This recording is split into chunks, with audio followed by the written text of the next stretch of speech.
Ask and you shall grow. And welcome to Ask and You Shall Grow. This is episode 9 and we're here with Ellen Koster, who is a finance coach. I've obviously had her on before and we spoke a lot about how to empower women with money. So Ellen, today what is the topic of choice that you wanted to discuss? Let me know. Well, probably the most common one is when we think about money, and I'm working mostly with women entrepreneurs who like to grow, is that they feel like they have to work harder to receive more. Yeah. Force more to grow, do more. And there's a lot of, what's going around in this world around scarcity, how we grow up, the way we feel with money, but also the way we treat money and ourselves. Especially in different cultures, it's so interesting to see the different vibes and the different emotions around it. What is influencing us unconsciously, mostly, we don't know, around our decisions with money, around our behavior, our choices in life.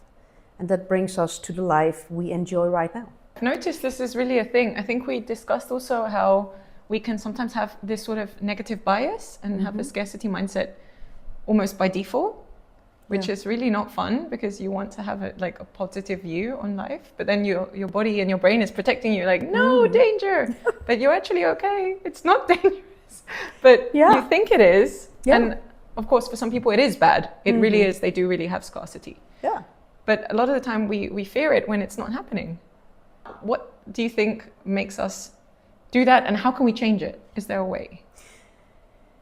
Yeah, there is a way to change it, and it starts with us. So that's, for me, it was like when I realized this around 8 years ago, it was like a relief, but also a little bit disappointed because I was disappointed in myself because I didn't change it earlier. Right. But suddenly I was like, okay, I really would like to see how I can change it so I can also create my life. Today, I was talking to a woman entrepreneur, and she was talking about productivity.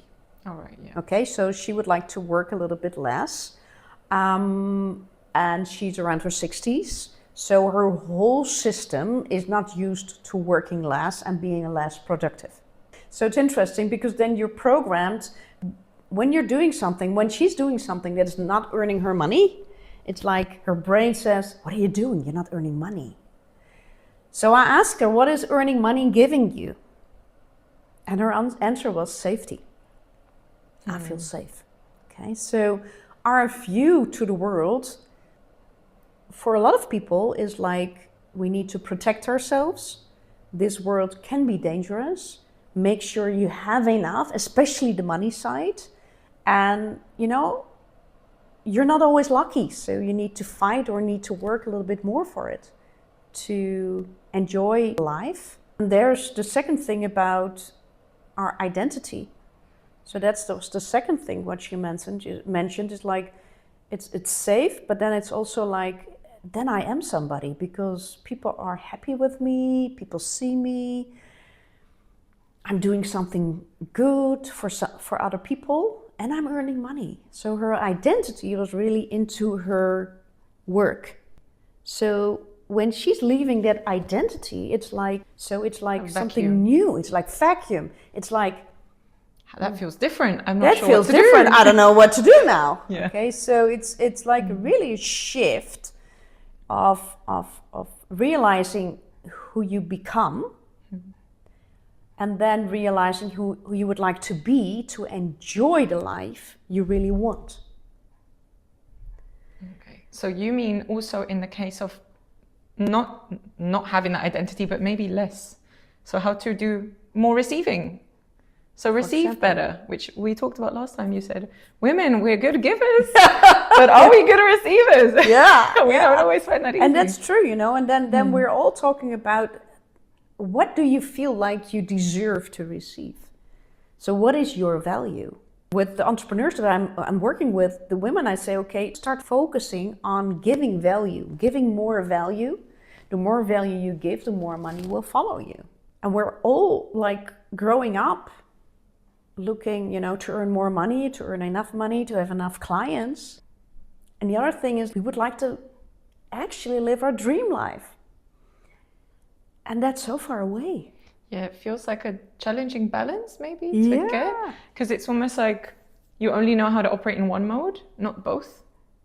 Like the giving and the receiving, the being productive, but also not being productive, doing things for no money. Yeah.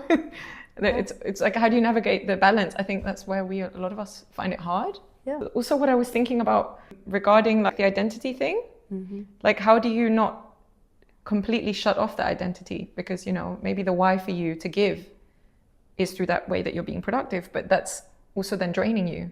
How do you find the balance where you can still give and your identity still feels fulfilled? Where you're like, I'm doing meaningful things. Well, first of all, it's important for yourself to realize how did you grow up with money? What did you see? What words did you hear around money growing up? And what did you see, mostly your parents, doing with money? Because that's what you're doing. Is doing. Money good or is money bad? Yeah. Is money more than enough? Is there always, just trust that there will always be money and flow in this life?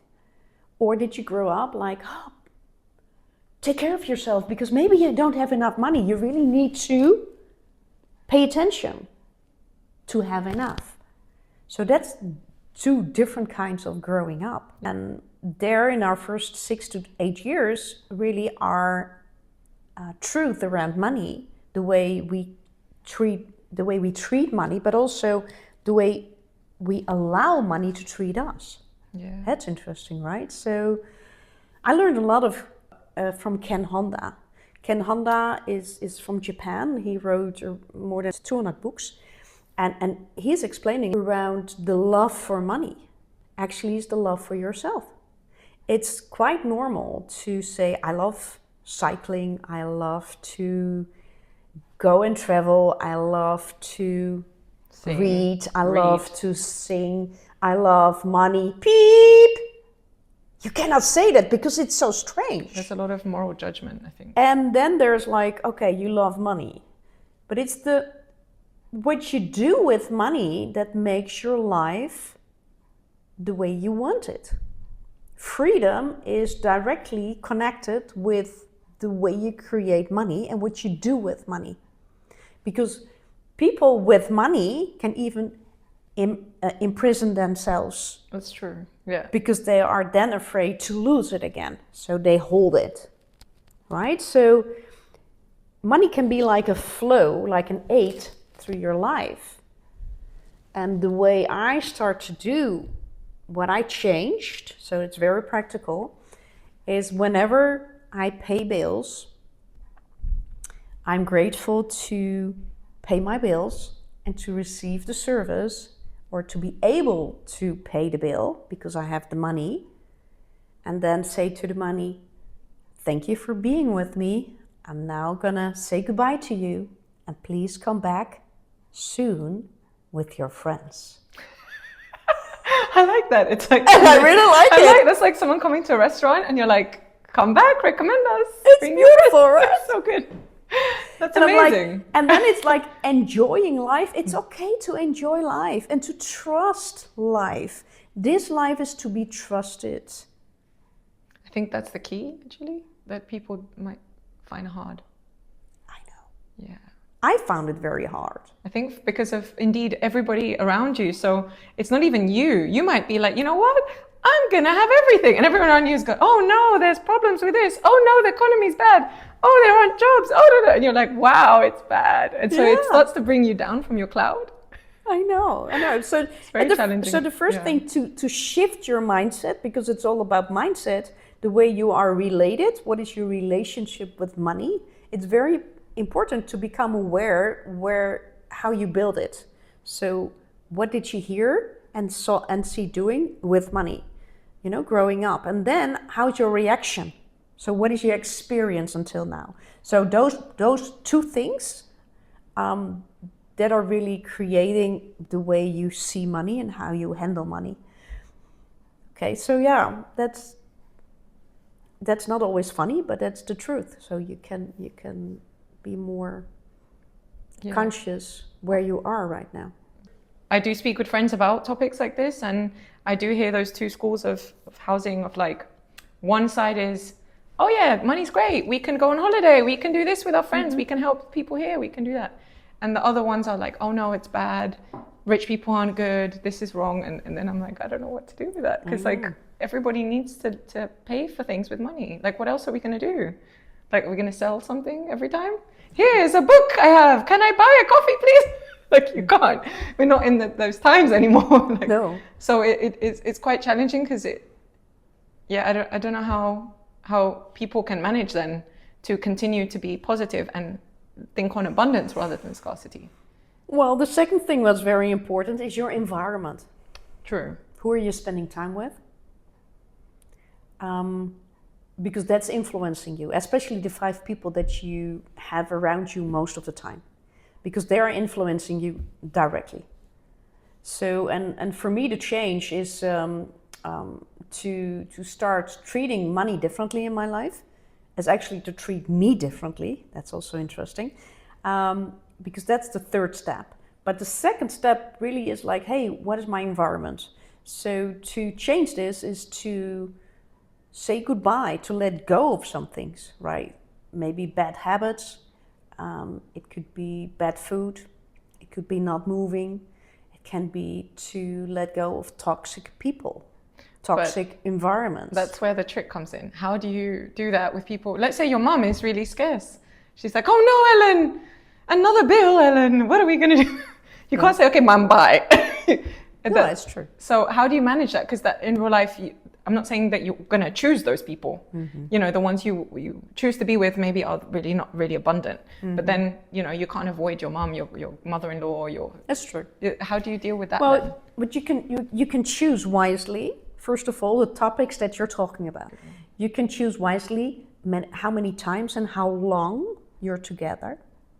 And you can choose wisely how you actively spend money with your mom, for example. Right. Okay? So if she has trouble, like she's not having enough, you pay the bill when you have some drinks and bites.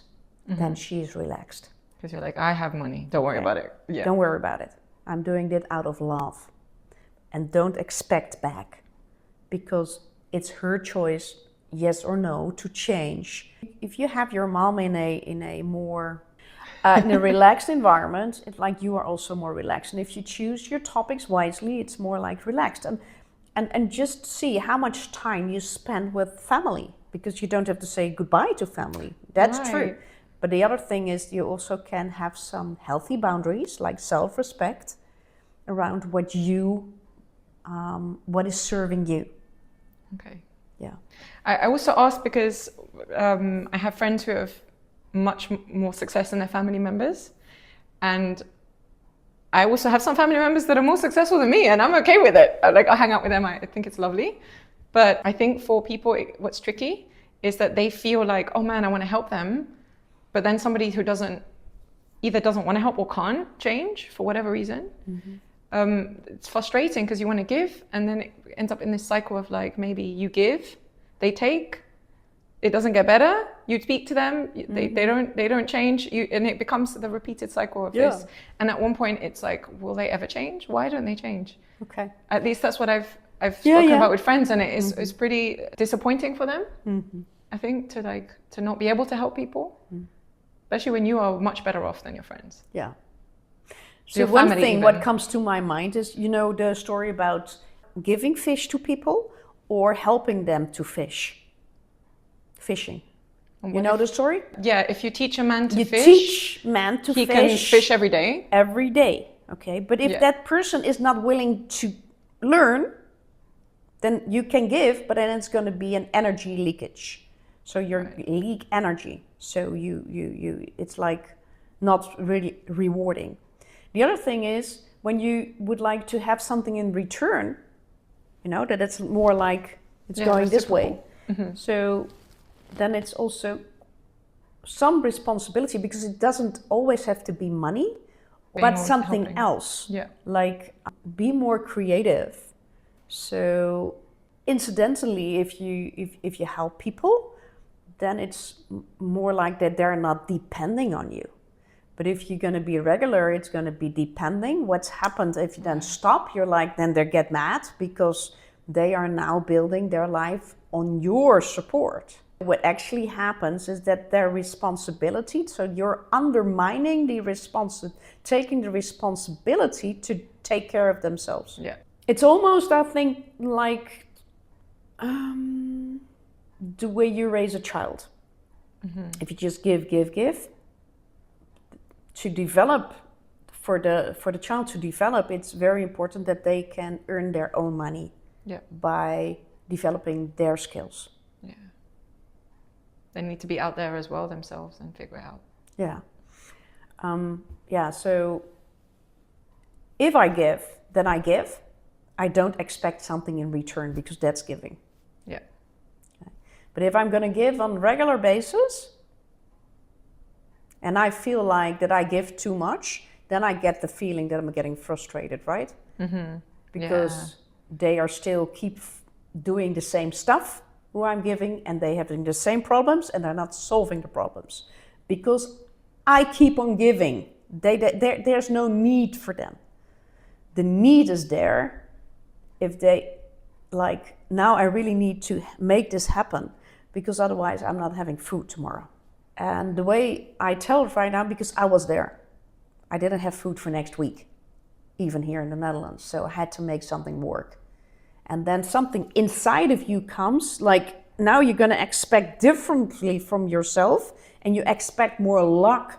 You create more luck and then you can make it happen. And when you make it happen, you know that you can do it and you grow also in your self-confidence. Yeah, that's true. And then, I did it once, I did it twice. Yeah.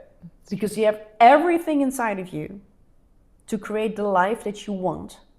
When you start first looking at yourself, if you think about the life that you want to create and now look at the person that you are right now, can that person enjoy that life that you really like? Do you feel that you deserve it, you mean, as well? Do you feel like you deserve it? Do you feel like your behavior is there? Do you feel like you have the skills? Do you feel like you can carry, like you feel like you can receive it, you can hold it? Most people cannot hold it. And money is not the solution. See, with the lottery winners, it's not the solution that they get 1 million because within 2 years, 95% is broke. Yeah. It's not because of the money, it's the people. So what you do with the money, how you feel with money, exactly how you feel with yourself. And probably that goes also from family, from generation to generations. So to break something from generational beliefs that are not serving you, it's quite big. Yeah, it really because is. The change starts within us. Because I remember Tony Robbins' story about when he was a child and he didn't have food, and that the people came and knocked on his door and he was like, wow, this is amazing. Yeah. So when he realized it's possible people help you, and he was so inspired, and then he spoke another point about doing this run that he thought wasn't possible, and he realized, wait a minute, I can break past my own limits. Oh my God. And that kind of drove him to a lot of the things he's achieved now. And I think that's actually what you need to go through as a person to realize that you can surpass what you believe, and that inspires you to keep thinking that way. Yeah. To being like, wow, I can do anything I want. I mean, obviously with work, with effort. Yeah. But it's possible. Yeah. Just that it requires work and effort. It requires activity. Yeah. It requires us to grow. It requires us to look at ourselves, because there the abundance starts. And the abundance starts, the really shift comes when you start living not from lack, not from I don't have that yet. I cannot do that. I'm not good in this. I'm not this. I'm not that. That focus will bring us the life, or bring you the life that you have right now. If you don't like it, you change it very easy. Being grateful. Start focusing on what you like. What is there what you like? What is the money that's already there? Start managing the money that you have right now so you can grow into the big money. When we're grateful, we attract, we are focusing on what we like in life. There is the energy go. So we see actually it's like a flow, right? So we are like a magnet. Everything that we order, like in that restaurant, what you're just mentioning, you are ordering every day, the whole day, with your thoughts and with your words, what you like, what you have right now in your life. And if you don't like it, start ordering differently. So pay attention to your thoughts and the words that you speak. Because that's what you're ordering. So if I didn't like my life, it's up to me. And if I want to have the life that I like, then it's also up to me. Right, that it's your power really to make it different. Your power. Everybody has the power. Doesn't matter where you're born. Doesn't matter how much money you have. Doesn't matter how many problems you have. Doesn't matter how you grew up. It's just the meaning that you give to life, to your life, what happened. The story that you tell yourself and other people. If you start changing your story, you would change your life. That's what I heard as well, that if you make yourself like the main character of a story and you think, okay, this is the part where then this happens after. Oh my God, it's so exciting. And you see it like a film you're watching that you can't wait to see what fun things happens next, that it kind of shifts it. At least that was one way. Really lovely, Ellen. Thank you so much. You're welcome. Thank you for being on the podcast again. Yeah.